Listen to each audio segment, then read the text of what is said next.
My subtitles actually said body tissue crunching. Ew. As he was staking her. And I was like, is this for real? I had to like rewind it.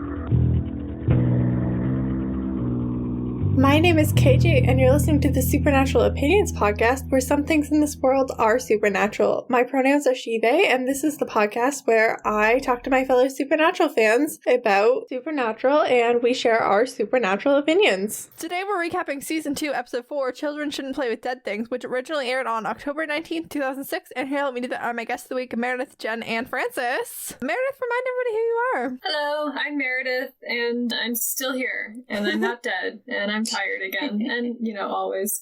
And my pronouns are she and her. And Jenn, you were just here last week, but remind everyone who you are as well. In case anyone has the podcast on shuffle, maybe, like an insane person. I'm Jenn, pronouns are she, her, and I'm looking at my notes, and they are not as organized as they were last episode, but we're going to make do. That's okay. And Francis. I'm Francis. I go by she, her, and I think this is my first episode back in season 2, so I'm super duper excited to start this one. Yeah, I think it's your first recap. You were here a couple weeks ago for a discussion, but you haven't been in for a recap in a hot minute. Yeah, so I'm super excited to start season 2 out with this episode. Yeah, this week's episode will contain spoilers for this episode and may reference previous episodes, but will not contain spoilers for later episodes of Supernatural. This week's episode is titled Children Shouldn't Play with Dead Things, and that's a reference to a 1972 zombie movie where a group of actors and their director meddle with some magic that they shouldn't have meddled with, and they cause the dead to rise and kill everybody. Rude. Very on theme. And this, children, is why you shouldn't play with dead things. Yeah, this is the why. This week's episode was written by Rael Tucker and directed by Kim Manners. Kim Manners we've seen several times, most recently in season 2, episode 1, In My Time of Dying, which is coming out in 2 days from the time of recording, and I'm so excited. Rael Tucker, we most recently saw her work in season 1, episode 21, Salvation. I did not write the episode number, but I'm pretty sure it's 21. We'll figure it out later. Did she co-write Fate as well? Yeah, she did. Yeah, she has some good episodes behind her belt from season 1 and 2. Yeah, she did. I want to say like 4 or 5 in season 1. So on to the recap. We immediately start off with friend zone incel friend comforting going through a bad breakup girl. Why is In this the always worst way possible, can I just say, they're sitting in a dimly lit kitchen. He's like, we have booze, we have chocolate. I'm like, you have 2 beers and 1 package of M&M's. It's not enough. There's no Haagen-Dazs. Listen, they're starving college students. I don't know if I buy it. They can't be that starving if they have a whole freaking house to themselves. Yeah, Neil doesn't appear to have any roommates. Yeah. Oh gosh, yeah. I bet he's squatting in the house. And Neil is also employed. He's a TA. Yeah. How much do TAs get paid? Well, Not a enough, ton, but Probably not enough, yeah. Yeah. They're making money. Money is coming They in. can afford ramen and M&Ms. Yeah. Exactly. Yeah. The ex-boyfriend arrives to reconcile and shoves incel Neil and forces his way into the house, but Angela is already gone. Angela is then in the car sobbing while driving, and I cannot say enough how dangerous driving is. You should not be driving while tired, teary, or texting. Yep. Mm-hmm. 3 T's. The 3 T's. If Mitski comes on, gotta shuffle to the next song. We cannot do this today. What's a T word for drunk? Tipsy. There we go. It's a 4 T's. Tired, teary, tipsy, or texting. or texting. There we go. Texting on your pink Motorola Razr. Speaking of Angela's phone, she's on the TELUS network, which is not available in Illinois or anywhere else in the States. That's a Canadian network. Come on, guys. Very much available in British Columbia, where this episode was filmed. And I did see on the Wikipedia page, it was also I think it said it aired in August, or like the date on her phone says yeah, August. it's August on her phone. John either died in July, like early July, or not early July, like mid-July, like 19th to 22nd, or like August 5th to like 7th. Yeah, I feel like it was July 19th. This is me with my old timeline coming up. But yeah. I prefer to go with July because it feels like more time has passed between a couple of these episodes, and like that doesn't leave us a lot of time to be passing. Yeah. If it's like early August and this is August like 22nd, it's not a lot of time. Yeah. Angela gets a call from her ex and he is apologizing, but Angela is done with the boyfriend, also with looking at the road and with her life, because she's accelerating while not looking at the road and gets in a massive accident, dies on impact. That sucks. Yeah, fun fact about Angela though, she's brought to life by Amara Zaragoza, who is a recurring character on Jared Padalecki's new show Walker. I think I probably recognized her for her recurring role on the original Gossip Girl, but she is currently on Walker. Oh, good for her for getting employed. Yeah, good job. Yes, she was very memorable in this episode. Of course. Additional fun fact about Angela, she almost wasn't portrayed by Amara Zaragoza. They originally cast Summer Glau from Firefly and the 4400 and later Arrow, but there was some sort of scheduling conflict, so they ended up recasting just before filming started. So was this before or after she did Firefly? It was, I think, just after. Yeah, because Firefly was like 2002? Yeah, like 2002, 2003-ish. Yeah. Still haven't seen it. Imagine that the scheduling conflict was with like the 4400. I'm pretty sure that was filming while this episode would have been filming, so I imagine that's what the conflict was. Fair enough. Interesting. Cut to Sam and Dean in the car on their way to visit their mom's grave, but there wasn't a body to bury, so it's just like a headstone in this random graveyard in Illinois, which is not where Mary like ever lived, but okay. What was their explanation for this again? The uncle put up the headstone, not John. Who is this uncle? The uncle that we never see again or hear from. Yeah, so in season 4 it's canon that like Mary doesn't have any siblings, and neither does, and in season 8 it's canon that John doesn't have any siblings, so they don't have an uncle. And then in season 6 we find that there are some relatives on Mary's side of the family, so I'm gonna assume that this uncle is either Mary's uncle or like someone that Mary's related to, that's related to Gwen, Christian, and I think the other one that was named is Matt that we meet eventually. Yeah, because like sometimes you don't refer to your great uncle as your great uncle all the time. Yeah. Yeah. I think like Gwen and Christian are like Sam and Dean's like third cousins, so maybe there's some relation there. Anyway, there's an uncle of some kind. There's a story here, but we'll never get it. Who felt the need to put up a headstone. I noted later that the headstone literally just says Mary Winchester. It doesn't even have specific dates on it. It just says 1954 to 1983 in loving memory. It's like the most generic headstone you can get. You didn't say the uncle was rich. There's no reference to Mary being a wife or a mother or a daughter and nothing. None of the things you usually include on a headstone, but it's fine. She was a Mary. That was it. Well, don't they charge by like the letter and the number? Probably.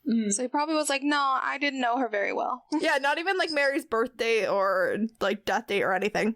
Dean is really resistant to going, but Sam wants to go. He feels like now that John's died, it's time to, go see Mom's grave, maybe deal with some of the grief that we've been feeling. I think he very much wants Dean to start dealing with his grief. Sam's like, Dean is not dealing at all. Maybe if we go visit Mom's grave, like Dean will start dealing. So he wants to go. And also Mary's death was kind of like re-traumatized for them in season 1, and they never really had time to deal with it kind of twice. Like Jess died exactly how their mom died, which was, a very visual representation of what happened to their mom. Yeah. And then in Home, like they saw Mary's ghost and they never really had time to reflect on that at all. Yeah, I remember someone else pointing out to me the fact that John has taken like their entire lives, has like uprooted their entire lives hunting for the thing that killed Mary, is also kind of them not coming to terms with that trauma at all. So it's like their entire lives they've never been able to reflect on it. Well, yeah, John was keeping her alive through his revenge mission, so they've never been able to put that to rest. It's like we can't move on at all. Ever. Never. Dean suggests that instead of going to see Mary's grave, they should go to the Red House, see Ellen, an alive maternal figure, so they don't have to deal with their dead mom. Or they could go look for Azazel. It's been a while, which is one of the things that makes me conclude that some time has passed between the last episode and this one. Like a significant amount, because, you know, it's only been 4 episodes since John died. That was the last time that they had contact with Azazel. Sam says, fine, draw me off and I'll go by myself and I will meet you there. And I will initiate the plot without you. And Dean's like, never mind, I don't want to go make small talk with a bunch of strangers. Because he's actually socially awkward. He just pretends he's not. Sam has to be the buffer. It's such a mood, though. Because Sam's always like the introverted one, but he's much better with actually talking to people. Yeah, it's like he is, but he isn't. Oh my goodness. He's better at pretending he's not an introvert. Yeah, if it's not a girl that Dean can obviously hit on, then Dean doesn't want to do small talk. They're not getting anything out of this interaction. Yeah, and he's the one who brought up. He's like, let's go see Ellen. Sam's like, you can go see Ellen. He's like, no, I don't want to talk to Ellen after all. Not. Ellen would take one look at him and be like, why'd you leave Sam to go do that by himself? She'll scold me, Sammy.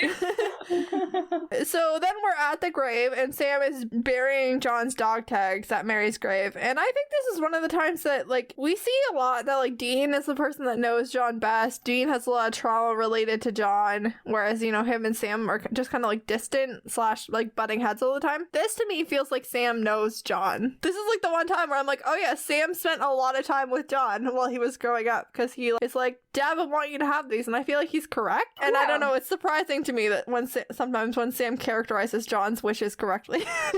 It's felt very sweet of him. Yeah. I have one more thing to say about John's dog tags. On them, they say that John's not religious and that John's blood type is AB. Just a fun fact. Oh, we knew the first one.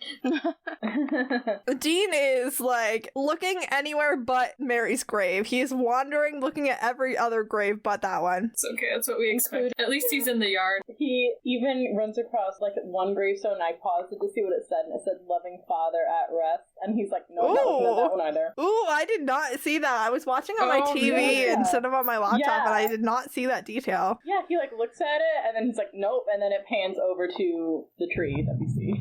Yeah, Dean stumbles across this grave where all the grass and a nearby tree are dead in, like, a perfect circle.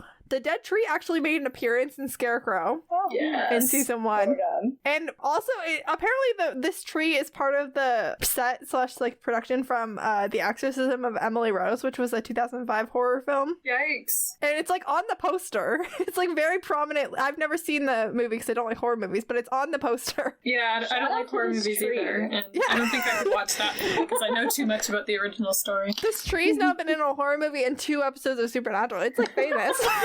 Wow. Oh my gosh, it should have its own IMDb better page. than any of us.